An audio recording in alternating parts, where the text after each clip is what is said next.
Cloudy with a Chance of Meatballs. Written by Judy Barrett and drawn by Ron Barrett.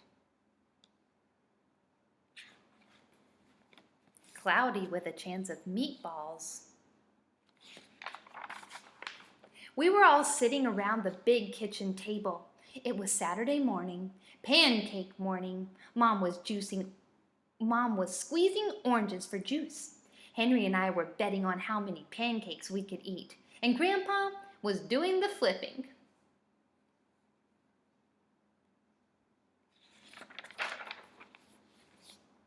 Seconds later, something flew through the air, headed toward the kitchen ceiling, and landed right on Henry.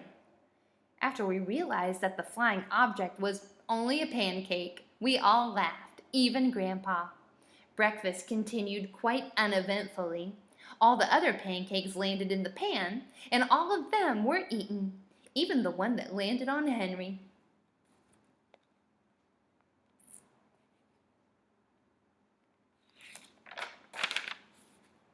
That night, touched off by the pancake incident at breakfast, Grandpa told us the best tall-tale bedtime story he'd ever told.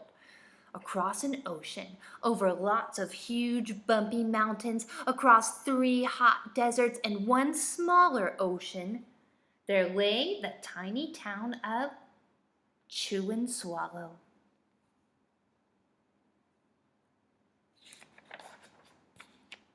In most ways, it was very much like any other tiny town.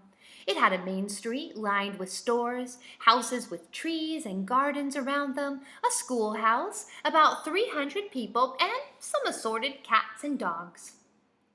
But there were no food stores in the town of Chew and Swallow. They didn't need any. The sky supplied all the food they could possibly want. The only thing that was really different about Chew and Swallow was its weather. It came 3 times a day, at breakfast, lunch, and dinner. Everything that everyone ate came from the sky.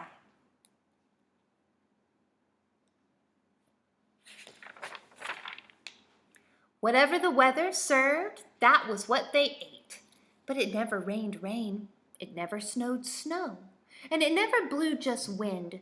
It rained things like soup and juice. It snowed mashed potatoes and green peas, and sometimes the wind blew in storms of hamburgers.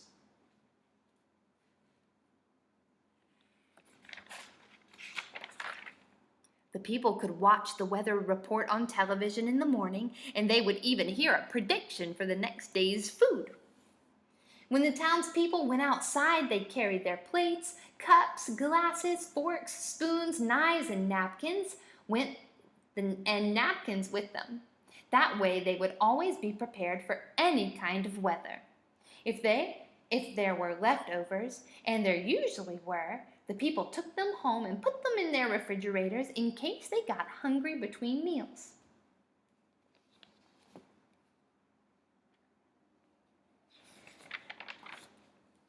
The menu varied. By the time they woke up in the morning, breakfast was coming down. After a brief shower of orange juice, low clouds of sunny-side-up eggs moved in, followed by pieces of toast. Butter and jelly sprinkled down for the toast, and most of the time it rained milk afterwards.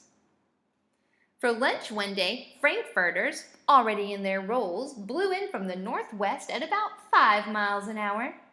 There were mustard clouds nearby. Then the wind shifted to the east and brought in baked beans. A drizzle of soda finished off the meal.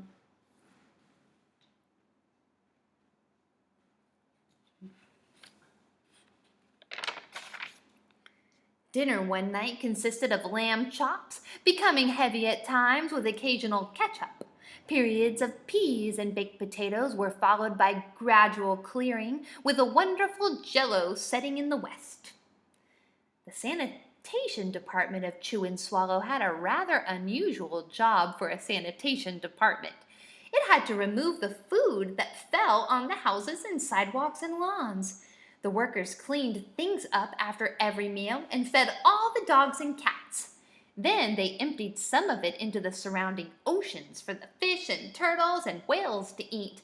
The rest of the food was put back into the earth so that the soil would be richer for people's flower gardens.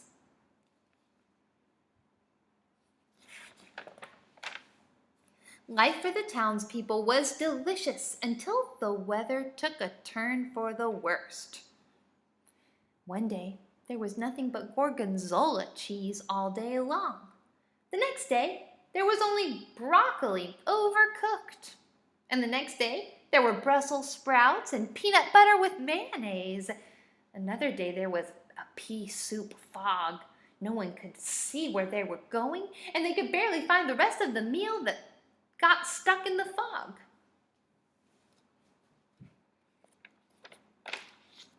The food was getting larger and larger, and so were the portions. The people were getting frightened. Violent storms blew up frequently. Awful things were happening. On Tuesday, there was a hurricane of bread and rolls all day long and into the night. There were soft rolls and hard rolls, some with seeds and some without. There was white bread and rye and whole wheat toast. Most of it was larger than they had ever seen bread and rolls before. It was a terrible day.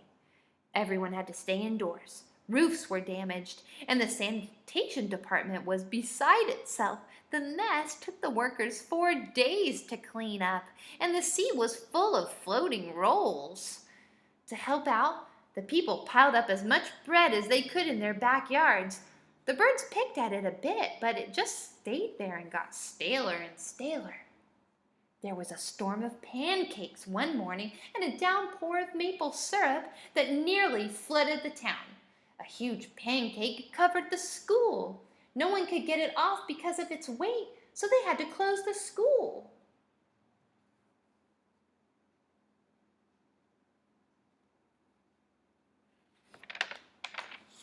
Lunch one day brought 15-inch drift of cream, cheese, and jelly sandwiches.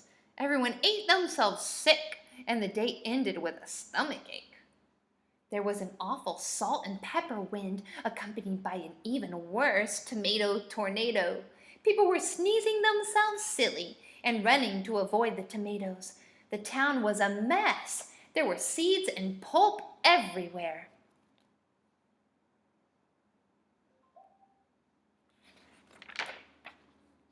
The sanitation department gave up. The job was too big. Everyone feared for their lives. They couldn't go outside most of the time.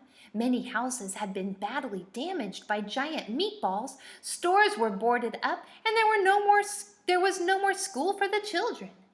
So a decision was made to abandon the town of Chew and Swallow. It was a matter of survival.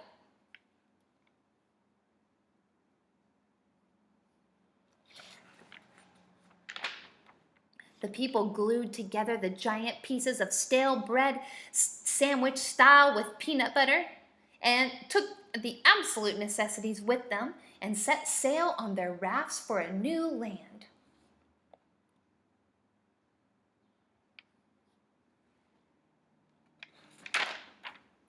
After being afloat for a week, they finally reached a small coastal town which welcomed them. The bread had held up surprisingly well enough for them to build temporary houses for themselves out of it. The children began school again, and the adults all tried to find places for themselves in the new land. The biggest change they had to make was getting used to buying food at a supermarket. They found it odd that the food was kept on shelves, packaged in boxes, cans, and bottles. Meat that had to be cooked was kept in large refrigerators. Nothing came down from the sky except rain and snow. The clouds above their heads were not made of fried eggs. No one ever got hit by a hamburger again. And nobody dared to go back to Chew and Swallow to find out what had happened to it. They were too afraid. Henry and I were awake until the very end of Grandpa's story. I remember his goodnight kiss.